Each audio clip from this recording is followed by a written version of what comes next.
America's ports are jammed, the busiest docks in the country are slowing down, and the supply chain is seizing up. Ships are stuck, trucks are waiting, and all of this chaos leads back to a single decision in Washington, a new tariff on China that has backfired in a huge way. Here's what happened.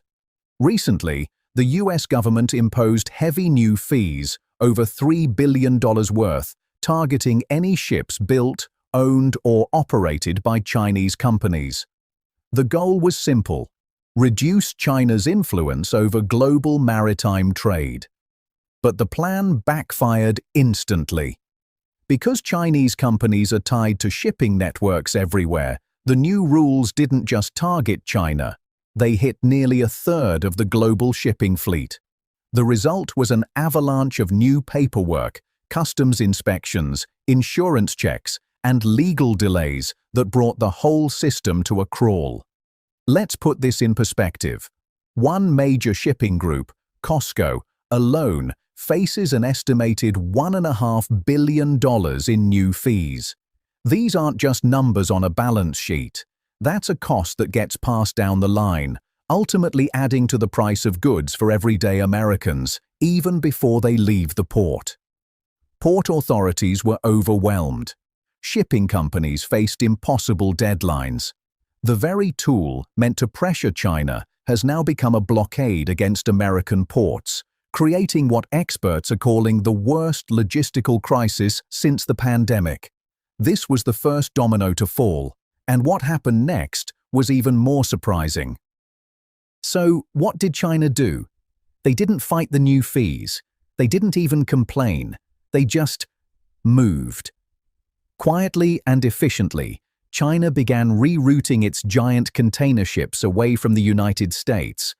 All those goods that used to come to Los Angeles and New York, they were sent somewhere else, primarily to Europe, with the United Kingdom's ports seeing an immediate 30% surge in traffic. This wasn't just a temporary adjustment, it was a fundamental reshaping of global trade routes that had been decades in the making. This was no accident. It was a prepared strategy, years in development. While the US was building a wall, China was opening new doors through its Belt and Road Initiative, strengthening partnerships across Europe and Asia. They turned an American policy designed to hurt them into their own advantage, securing better deals with other trading partners, while US importers faced empty shelves and rising costs.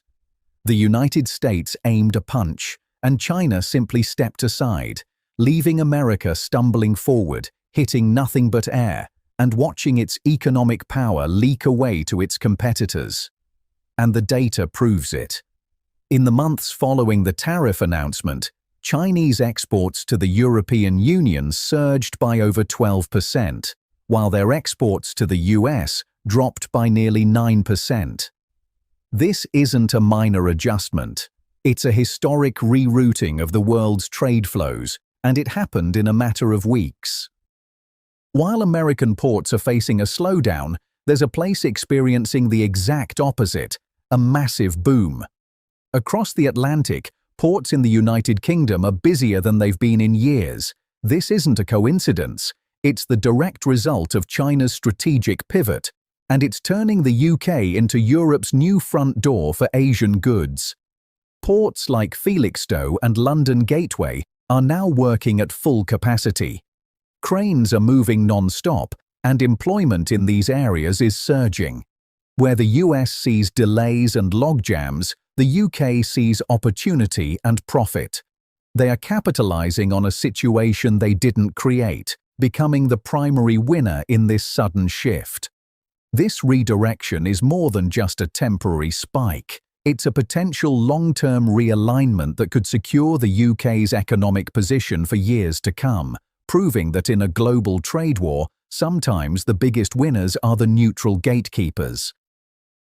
But the story doesn't end in Europe. China's redirection of trade is supercharging an even bigger project, the rise of the BRICS alliance.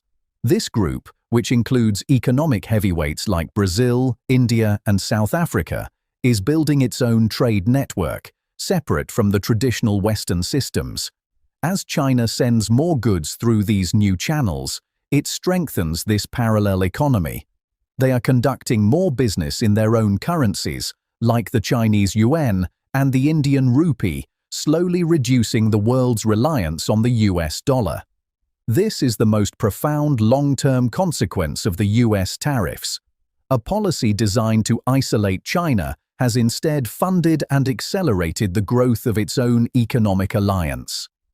The United States didn't just push China away, it actively pushed it into the arms of a ready and waiting alternative, making the BRICS bloc stronger, richer, and more united than ever before.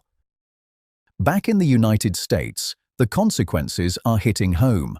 For American port workers, truck drivers, and warehouse employees, this isn't about global politics, it's about their paychecks. With fewer ships arriving, work is drying up fast. Ports that were once thriving hubs of activity are now seeing layoffs and reduced hours. This isn't just a port problem, it's a ripple effect that's spreading through the entire economy. Fewer ships mean less work for truckers who move goods across the country. It means quieter shifts at warehouses that store products. It hits local businesses, from coffee shops to gas stations, that serve these workers. What started as a political decision in Washington is now causing real pain for working families across America's coastal cities, proving that in a trade conflict, the first casualties are often the people who move the world's goods. The impact is quantifiable. Industry analysts are already projecting a loss of over 15,000 jobs on the West Coast docks alone if this trend continues. These are high-paying, skilled jobs that support entire communities, and they're vanishing not because of a recession, but because of a single policy. Meanwhile, American businesses that rely on imported goods are facing a perfect storm. They're caught between massive delays in getting their products and skyrocketing costs from the new fees. Major retailers and manufacturers are seeing their supply chains disrupted, their inventory levels dropping, and their expenses climbing. These companies now face impossible choices: